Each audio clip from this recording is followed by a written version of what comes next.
नमस्कार, जय हिंद दोस्तों। स्वागत है आप सभी के अपने प्लेटफॉर्म सारथी एजुकेशन अड्डा पर। और आज की इस क्लास में हम लोग इस टाइप के प्रश्न देखने वाले हैं। इसमें आप लोगों को बहुत सारे टाइप्स के प्रश्न मिलेंगे। जिनको भी ऐसे प्रश्नों में दिक्कत होता होगा तो आज के बाद ऐसे प्रश्नों में कभी दिक्कत होगा नहीं, ये मेरा दावा रहेगा आप लोगों से। तो ध्यान से देखेंगे और साथ ही अगर आप लोगों को क्लास अच्छा लगे तो वीडियो को लाइक कर देंगे। और जो सब्सक्राइब का बटन है फ्री ऑफ कॉस्ट है, आपको फ़र्क नहीं पड़ता लेकिन हमें फ़र्क पड़ता है सब्सक्राइब करने से।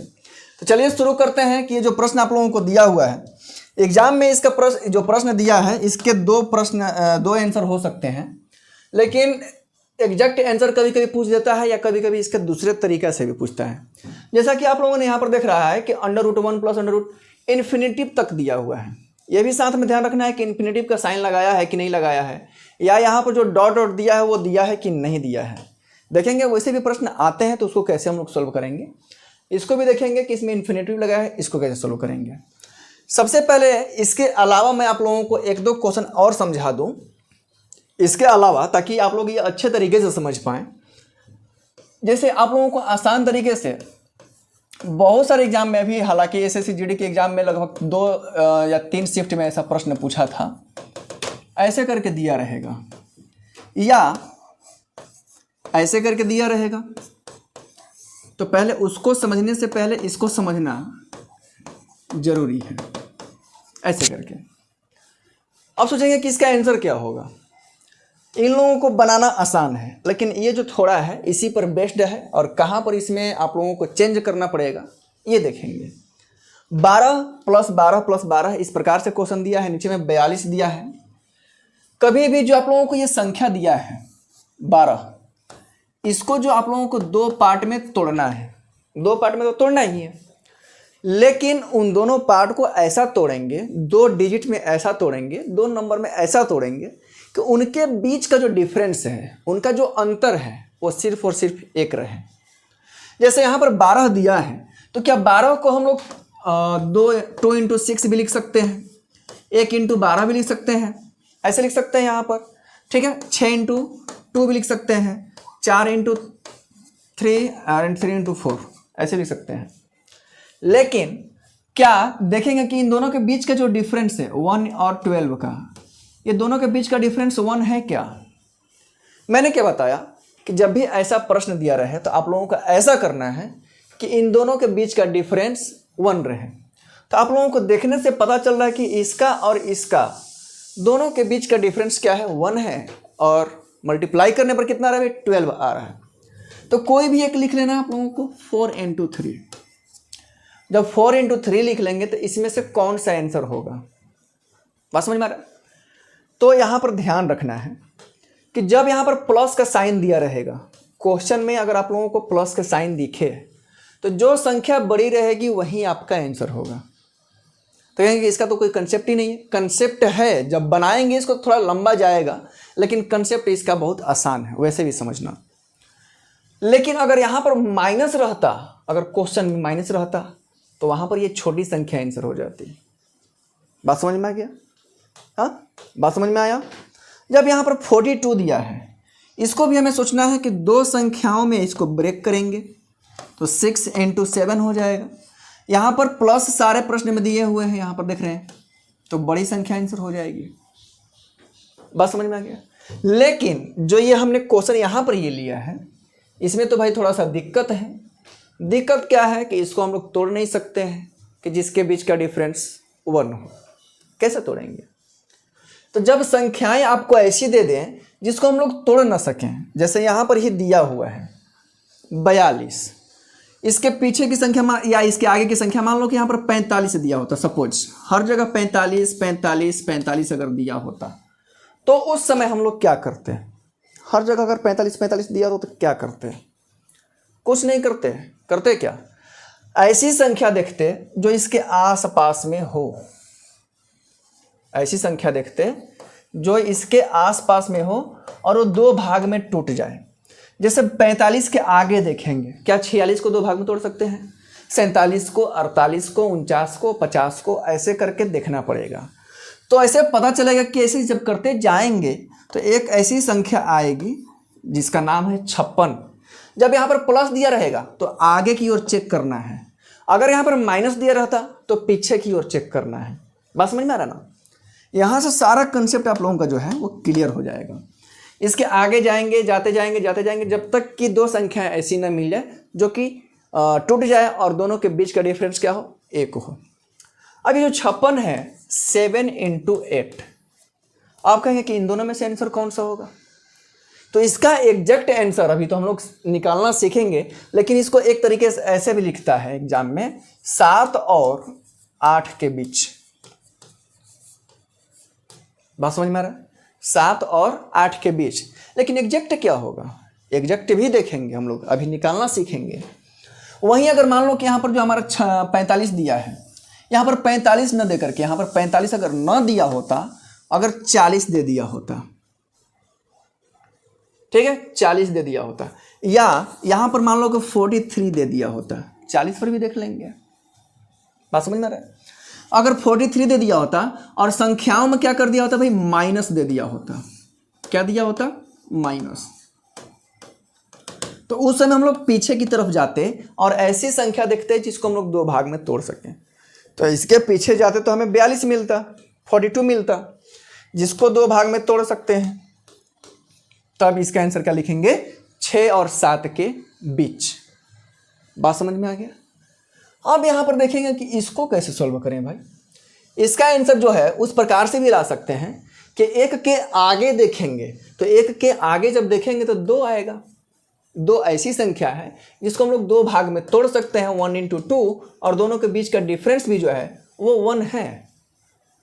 डिफरेंस क्या है भाई, 1 है। बात समझ में आ रहा है। तो 1 और 2 के बीच, 1 और 2 के बीच इसका आंसर होगा। लेकिन इस जो ऑप्शन दिया है इसमें से एग्जैक्ट कौन सा आएगा, ऐसे तो होगा नहीं कि आपको 1 से 2 के बीच में अगर मान लो कि नहीं दिया है ऑप्शन में, ऐसे दिया है तो कैसे बनाएंगे। तो इसके लिए एक सिंपल सा फार्मूला है, √4p + 1, क्योंकि जब प्लस में दिया रहेगा तो +1, माइनस में दिया रहेगा तो -1। साथ ही बाहर में +1 लिखना है हमेशा, और नीचे में क्या लिखना है भाई, 2 लिखना है। ये आप लोगों का इसके लिए फार्मूला है। अगर यहाँ पर ये माइनस में दिया होता तो क्या करते भाई, यहाँ पर हम लोग माइनस करते हैं। बात समझ में आ रहा है ना। कहाँ करते भाई, यहाँ पर माइनस करते, यहाँ पर प्लस ही रहता। तो चलिए इसको हम लोग इस पे बनाते हैं, और ये फार्मूला जो है कहीं अलग से नहीं आया है। अगर आप लोगों ने क्लास 10th में सीधराचार्य वाला फार्मूला पढ़ा होगा, ये वाला -b + -√b² - 4ac, जिसको डिस्क्रिमिनेशन भी कहते हैं, डिस्क्रिमिनेंट भी कहते हैं, उसको फाइंड करना, ठीक है। तो यहाँ से 4p, तो 4 का p की वैल्यू यानी कि इसमें संख्या कितना दिया है, 1 दिया है, अब +1, अब +1 लास्ट में, नीचे में क्या दिया है, 2। कितना हो जाएगा भाई, 4 1 5, √5 अब +1/2। जब हम लोग इसको सोल्व करेंगे, जब इसको सोल्व करेंगे इसी को, तो ये 1 पॉइंट समथिंग आएगा, जिसको हम लोग कह सकते हैं 1 और 2 के बीच में आएगा। चलिए नेक्स्ट क्वेश्चन देखते हैं। यहाँ पर 3 दिया हुआ है, तो 3 दिया है तो इसको हम लोग वैसे ही बना सकते हैं जो अभी हम लोगों ने बनाया है। यानी कि इसके आगे की अगर हम लोग संख्या देखें तो 4 में भी आपको 2 ऐसी संख्याएं नहीं मिलेंगी जो कि हो पाए। 5 भी नहीं होगा, 6 हो जाएगा। तो 6 को अगर 2 पार्ट में तोड़ें तो 3 और 2 यानी कि 2 और 3 के बीच लिख सकते हैं। लेकिन एग्जैक्ट तो हमें उसी से निकालना पड़ेगा, √4p अब +1, फिर बाहर में +1 और नीचे में 2। चढ़ती है ये 12, 12 1 13, √13 अब +1/2। यही आप लोगों को क्या हो जाएगा भाई, आंसर हो जाएगा। तो ऐसे इस तरीके से आप लोग ऐसे क्वेश्चन को बना सकते हैं जिसका पेयर न लगता हो, जिसके बीच का डिफरेंस ना आ रहा हो। तो आराम से ऐसी संख्याओं को आप लोग इस फार्मूले से बना सकते हैं। नेक्स्ट देखेंगे, यहाँ पर 2 तो दिया है, अभी हम लोगों ने 2 वाला देखा भी कि इसको हम लोग 2 पार्ट में तोड़ सकते हैं, 1 × 2, और जो प्लस दिया रहेगा तो बड़ी वाली संख्या आंसर हो जाएगी, माइनस दिया रहेगा तो छोटी वाली संख्या हो जाएगी। क्लियर है यहाँ तक। नेक्स्ट देखेंगे। अब ऐसा जो प्रश्न होता है इसको हम लोग अंत से बनाना स्टार्ट करते हैं, और ये बहुत इजी होता है, तो ध्यान से समझेंगे। कहीं कहीं प्लस दे देता है, कहीं कहीं माइनस दे देता है। पहले हम लोग यहाँ से स्टार्ट करते हैं इसको बनाना, अंतिम से मतलब लास्ट छोर से बनाना स्टार्ट करते हैं। कहाँ से भाई, लास्ट छोर से एकदम स्टार्ट करेंगे बनाना। इसका जो वैल्यू आएगा सबसे पहले, यहाँ पर प्लस दिया रहेगा, माइनस दिया रहेगा, इनटू भी दिया रहता है, उसके अनुसार उसका प्रोसेस करते हुए, वैसे उसका कैलकुलेशन करते हुए हमें आगे की ओर बढ़ना है। तो √9 दिया है, ठीक है, ऐसे ध्यान समझेंगे। √9 दिया है तो इसका वर्गमूल कितना हो जाएगा भाई? 3 हो जाएगा। 19 में से 3 घट जाएगा तो इस जगह पे कितना बचा? 16 बचा। 16 का जब फिर अंडर करेंगे तो 4 आ जाएगा, और 4 को इसमें प्लस करेंगे, ये कितना हो जाएगा? 25 हो जाएगा। कितना हो जाएगा? 25 हो जाएगा। तो जब 25 का फिर अंडर करेंगे तो कितना हो जाएगा? 5 हो जाएगा, और 5 को इसमें से क्या करना है भाई? माइनस करना है। माइनस करेंगे तो 36, और रूट में 36 आएगा, तो इसका मतलब क्या है? 6 है। तो ऐसे जो प्रश्न होते हैं बहुत ही आसान होते हैं।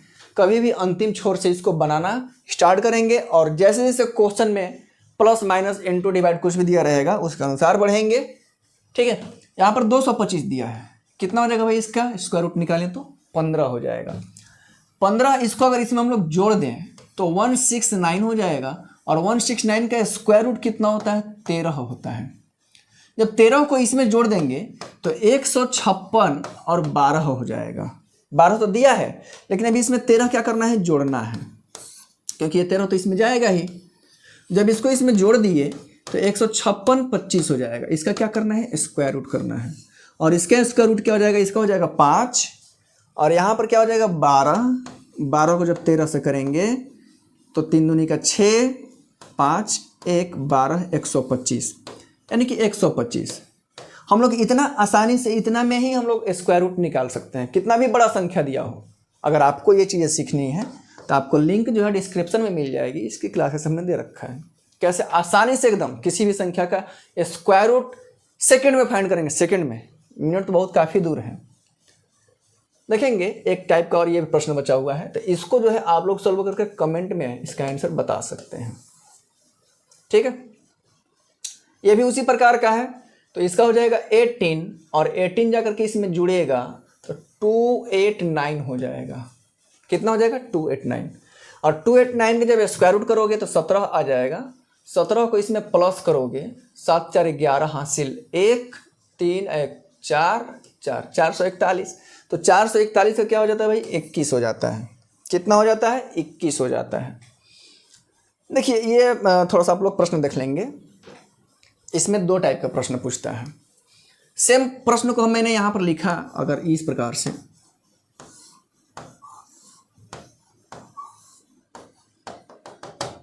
अब आप लोगों को इसमें दोनों में डिफरेंस साफ दिख रहा होगा कि दोनों में डिफरेंस क्या है। दोनों में डिफरेंस एकदम बिल्कुल साफ है कि इसमें आप लोगों को इतना तक ही दिया, इसमें डॉट डॉट लगा दिया है, या लास्ट में आप लोगों को इन्फिनेटिव का साइन भी दे सकता है। कभी भी ऐसा अगर प्रश्न दे, इन्फिनेटिव का साइन दे, तो जो रूट में आपका संख्या रहता है वही आपका आंसर हो जाएगा। हाँ, हालांकि इसकी चर्चा हम लोग अगले क्लास में करेंगे। इसको सभी को लॉन्ग तरीके से बनाएंगे। आखिर कोई पूछता है कैसे आया, तो उसको बनाना तो पड़ेगा ही। तो अगले क्लास में हम लोग इसकी चर्चा करेंगे लॉन्ग तरीके से, ठीक है। जब भी मान लो कि यहाँ पर आपको 8 ही दिया हो, 8 ही दिया हो, ठीक है, और साइन लगा दिया इन्फिनेटिव का या डॉट डॉट कर दिया, तो इसका आंसर 8 हो जाएगा।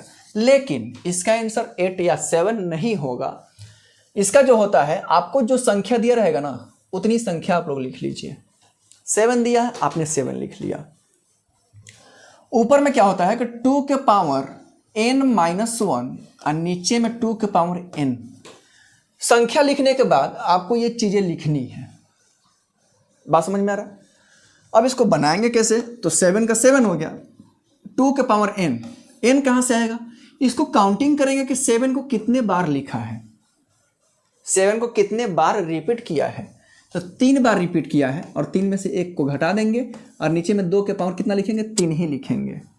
तो 7 के पावर 2 के पावर 3 कितना होता है भाई? 8 होता है। 2 का क्यूब कितना होता है? 8 होता है। और 8 में से 1 घट जाएगा तो कितना हो जाएगा? 7, और नीचे में कितना हो जाएगा? 8। यही आप लोगों का क्या होगा? आंसर होगा, यानी कि ऑप्शन बी आएगा। 1-2 प्रश्न और देख लेते हैं। जैसे मान लीजिए कि यहाँ पर 12 लिखा, फिर 12 लिखा, साथ में देखिएगा इसमें जो हम लोगों ने पिछला क्वेश्चन देखा था उसमें प्लस का साइन था, लेकिन इसमें प्लस का साइन नहीं है, ये इनटू में है। बात समझ में आ रहा है ना? तो 12 √12, चलिए डॉट नहीं रखते हैं, इतना दिया है। इसको कैसे सॉल्व करेंगे? तो हमने 12 को लिख दिया यहाँ पर, 12 को 12 ऐसे ही लिख लेंगे। इसके बाद 2 के पावर कितनी बार रिपीट किया है भाई? 4 बार। 4 में से 1 को घटा लेंगे और नीचे में 2 के पावर 4 ही लिख लेंगे, यानी कि जो 4 रहेगा 2 के पावर 4 कर लीजिए, उसमें से 1 घटा लीजिए। तो 12 के पावर में 2 के पावर 4 कितना हो जाएगा? 16, और 16 में से 1 घट जाएगा, कितना आएगा? 15, और नीचे में 16 ही होगा। बस ऐसे ही आप लोगों को आंसर लाना है। यदि आप लोगों को क्लास अगर अच्छी लगी हो तो भाई आप लोगों को पता ही है क्या करना है, और साथ ही आप लोगों का जो भी इसमें क्वेश्चन अभी और बाकी रह गए हैं नेक्स्ट क्लास में मैं पूरा करा दूंगा। और भी अलग अलग प्रकार के क्वेश्चंस ऐसे पूछते हैं, और सभी एग्जाम में 1-2 क्वेश्चन डालता ही है ऐसा। ठीक है, तो अगले क्लास में उसकी हम लोग चर्चा करेंगे। बाकी अगले क्लास में मिलते हैं, तब तक के लिए जय हिंद।